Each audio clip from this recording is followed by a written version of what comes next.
I'm here with Congressman Neugebauer. You've been in Congress for over a decade now. Can you tell me a little bit about how this election was different than others? You know, we take every election serious. It's an important part of our democracy, the election process, and it's an opportunity to get my contract renewed and it's my report card. So tonight we're feeling pretty good. We're getting some pretty good marks on our report card, and then, of course, tomorrow it's time to get back to work. Now, you've been criticized a little bit in this election for not being authored to enough legislation. Do you feel that that's going to change during this term? Well, you know, I really didn't go to Washington to pass a bunch of regulations, because when we pass a bunch of regulations, then we take away the individual liberties and freedoms of the American people.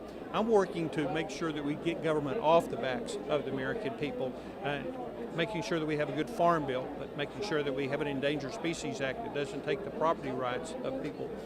So we've been working on a number of issues, making sure that our community banks can continue to make loans in their communities, and as my role is one of the chairman of a major committee on financial services. So we've been very engaged in this process, but there's lots of work still left to do. Now, you've been very successful this past term with for example, the U.S. Endangered Species Act and also the Veterans potential building at Tech.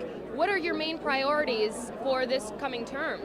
Well, certainly within the district, getting that VA clinic off and running, making sure that we get this farm bill implemented. We got one passed, but now we've got to get it implemented, making sure it's working for producers. But also the other thing we've got to get in control of government spending in this country. We're spending money we don't have.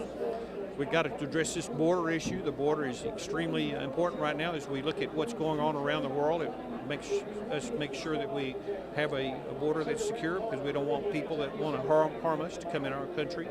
So there's a lot of important issues, and I'm looking forward to getting back to work.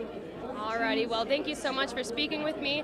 I'm with Congressman Randy Neugebauer. Back to you guys.